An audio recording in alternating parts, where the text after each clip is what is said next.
I am 28 male, sitting here with a glass of wine, watching my phone not ring for once.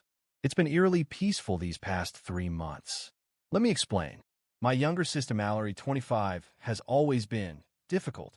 Not in the typical sibling rivalry way, but in the only calls when she needs something way. Growing up, she was the artistic one who was going to be a famous designer. I was the boring one who went into IT. Guess which one of us could actually pay rent? 2 years ago, Mallory was in one of her crisis phases. She quit her retail job to focus on her design portfolio. Translation: she spent all day on Pinterest. She couldn't find an apartment because her credit was shot from maxing out cards on fabric and craft supplies she never used. Mom was already helping her financially, and Dad had passed 5 years prior. Enter me, the stable older brother with good credit and a steady job. She begged me to co-sign her lease. Swore up and down she had freelance work lined up, showed me fake invoices I didn't know they were fake then, cried about being homeless. Against my better judgment, I co-signed for a nice one-bedroom apartment downtown. $1,800 per month. Not cheap, but she insisted she needed to be where the creative energy was. For 2 years, I basically subsidized her life. Not directly paying her rent, but lending her money that never got paid back. Buying her groceries when she'd text that she was surviving on ramen. Covering her utilities when they threatened shutoff. I estimate I gave her around $8,000 over those 2 years. No formal tracking because family doesn't need receipts, right? The breaking point came in September. I'd started dating someone seriously, Nora.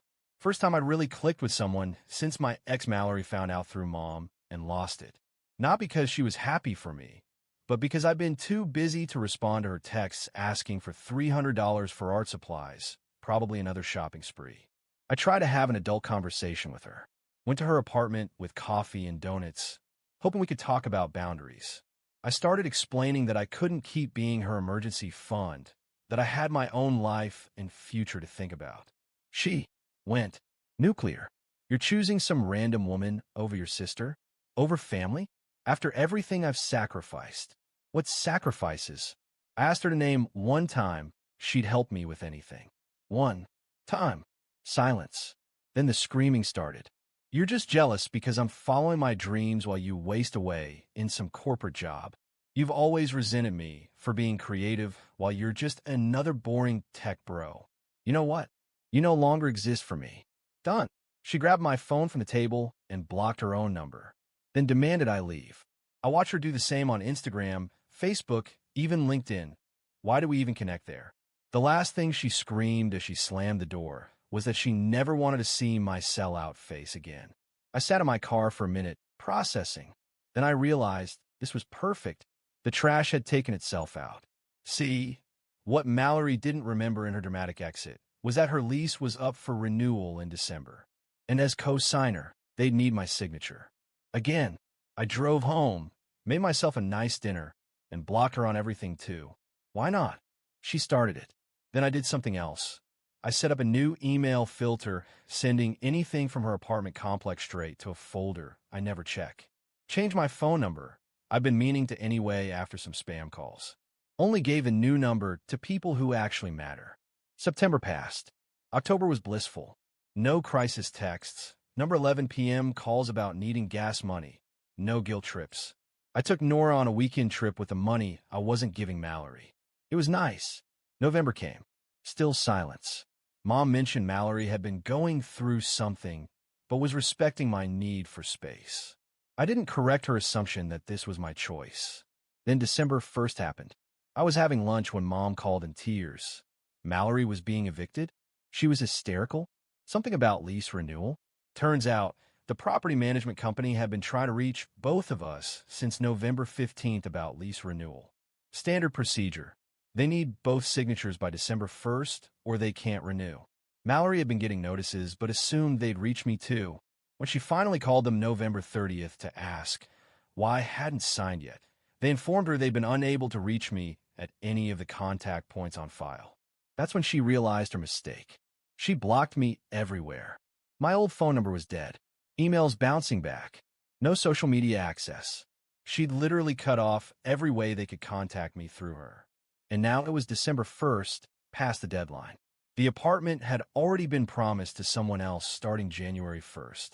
She had 30 days to vacate. According to Mom, Mallory had a complete meltdown in the leasing office, begged them to make an exception. But their policy was ironclad. Both parties must sign renewal documents by the deadline, no exceptions. The new tenants had already signed their lease. The best part? Even if she could reach me now, it was too late. The renewal window had closed. Mom begged me to help. I asked how I was supposed to help someone who told me I no longer exist. I reminded her of all the money I'd given Mallory over the years. How she'd screamed at me for trying to set a boundary. How she'd made it crystal clear she wanted nothing to do with me. But she's your sister. According to her, I'm not. I no longer exist, remember? Mom had no response to that. Update 1. The entitlement escalated exactly as I expected. Mallory managed to get my new number from Mom. Thanks, Mom. And the text started rolling in. I didn't block her immediately because, honestly, I was curious to see how this would play out. First came the angry demands. You have to help me find a new place. This is your fault. You're listed as co-signer. You're legally obligated to help. I'll sue you for sabotaging my housing. Then the guilt trips. I'm going to be homeless because of you. How can you sleep at night knowing your sister will be on the streets? Dad would be ashamed of you. That last one almost got me. Almost. Then I remembered Dad worked 2 jobs to support us, and Mallory had called him a wage slave for not pursuing his passion. When those didn't work, she tried negotiation. Look, I'll pay you back everything I owe if you just co-sign one more time. I have a huge commission coming in January, I swear. It's just temporary until my business takes off. The same lies she'd been telling for years. Finally, desperation. Please, I'm begging you. I'll do anything. I was wrong, okay? Is that what you want to hear? But here's where it gets really good. While she was bombarding me with texts, she was apparently also scrambling to find someone else to co-sign. She went through our entire extended family. Uncle Roy? Nope. He remembered the $500 she borrowed for a medical emergency that turned out to be a shopping spree. Cousin Dimitri? He laughed and reminded her she still owed him from 3 years ago. Even our grandmother said no. Apparently Mallory had been hitting her up for money too, and Grandma was tired of it. But the real kicker came when she tried to get approved on her own. With no co-signer, landlords wanted to see proof of income, bank statements, the works. That's when her house of cards started falling. See, Mallory had been lying to everyone, including me, about her successful design business. Those freelance clients? Fake. The invoices she showed me 2 years ago, she made them in Canva. Her actual income was sporadic Etsy sales and maybe $200 per month from the 2 legitimate clients she hadn't driven away with missed deadlines. She'd been paying rent using a combination of my money, Mom's money, credit cards, and selling things. She'd even sold some of Dad's tools he'd left her, telling Mom they were stolen from her storage unit. The apartment she wanted? They laughed her out of the office. Even studios wanted first month, last month, and security deposit, minimum $3,600 upfront. She had $83 in her checking account. Mom called me crying again, saying Mallory was having a breakdown. I suggested maybe hitting rock bottom would force her to get a real job. Mom hung up on me. Then came the flying monkeys. Mallory's best friend Celia called to tell me I was abusive for financially controlling my sister. I pointed out that not giving someone money isn't financial abuse. She called me toxic and hung up. Her other friend Bria tried the sympathy angle, saying Mallory was neurodivergent and couldn't help being bad with money. I asked for a diagnosis. She didn't have one. The text from Mallory got increasingly unhinged. You've ruined my life. I hope you're happy knowing you've destroyed your own sister. Nora will see what a monster you are. I'm going to expose you on social media for the abuser you are. That last threat made me finally respond. I thought I didn't exist. She sent 17 crying emojis and then nothing for 2 days. Update 2. So it's been a month since D-Day deadline day, and boy has this been a ride. First, let me address the social media exposure threat. Mallory tried. She really did. She posted this long, rambling Facebook post about financial abuse, family abandonment, and how her evil brother left her homeless. What she didn't expect was for people to actually ask questions. Our cousin Anna commented, "Didn't he co-sign your apartment 2 years ago?" Our mutual friend from high school asked, "Didn't you block him though?" Best comment came from our Aunt Linda. "Honey, didn't you tell everyone at Thanksgiving that you cut him off for being toxic?" Mallory deleted the post within 3 hours. She tried again on Instagram with a vague story about fake family and betrayal when you need them most. That backfired too when someone screenshotted her September post where she'd bragged about cutting toxic people out, even if they're blood, with a selfie of her blocking someone on her phone. The internet doesn't forget, Mal. But here's where it gets truly wild. Around December 15th, I got a call from an unknown number. It was a process server. Mallory was actually trying to sue me. She'd found some ambulance chaser who took her case, claiming I'd deliberately sabotaged her housing situation through gross negligence. I met with a lawyer friend who looked at the filing and actually laughed. Her case was basically, he didn't read emails I prevented him from receiving because I blocked him everywhere. The lawyer she found was one of those no-win, no-fee types who probably took her case just to bill a few hours of research before dropping it. While this was happening, the housing situation got worse. Mallory had to be out by January 1st. Mom offered to let her move back home, but here's the thing about Mallory. She's burnt every bridge twice. See, when she lived with Mom after college, she turned the garage into an art studio without permission, damaging the floor with paint and chemicals. Adopted 2 cats without asking, despite Mom's severe allergies. Had loud creative sessions at 3 a.m. Invited her artist collective over for weekend-long parties. Never paid a dime in rent or utilities. Mom's offer came with conditions. Get a job, pay $400 per month rent, no guests after 10 p.m., no pets.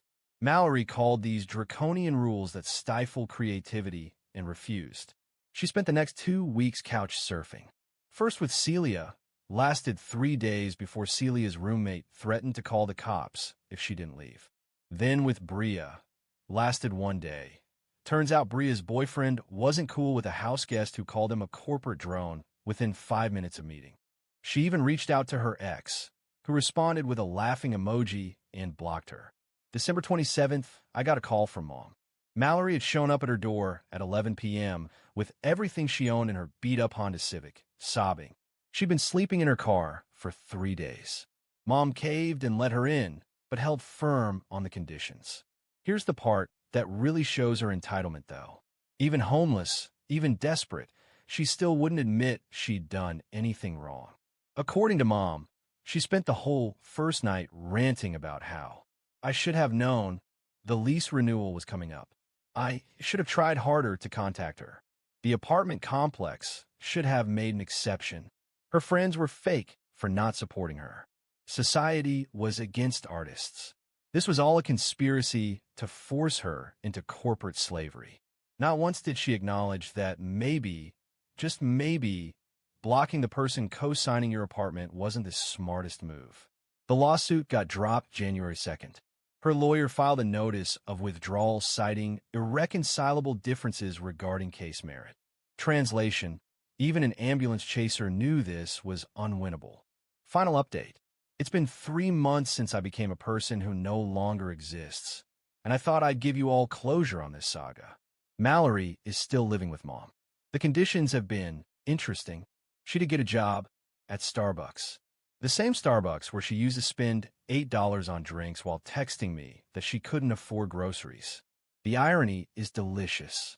She lasted 2 weeks before trying to organize her coworkers into an artist collective that would use the space after hours for creative expression. Her manager shut that down real quick. She's still there, but barely. Mom says she calls out sick at least once a week for mental health days. Translation: she stayed up until 4 a.m. working on projects nobody asked for. The $400 rent she's supposed to pay Mom? She's paid it exactly once, the first month. Last month, it was, I had to buy work shoes, Doc Martens that cost $200. This month, it's, I'm saving for a new laptop for my design business. She has a perfectly functional one. But here's the karma. Remember how she sold Dad's tools? Well, Mom finally went into the garage to clean and found out. Dad's entire woodworking collection, the table saw, The vintage hand planes he restored, the custom-made chisels, all gone. Mom was devastated. Those were supposed to go to my future kids someday, a connection to their grandfather. When confronted, Mallory tried to lie, then cried, then got angry that Mom was valuing objects over her well-being. Mom kicked her out for a week. She came crawling back, but something in Mom finally broke. She started therapy to deal with what she calls enabling behaviors. Go, Mom. I've had peace.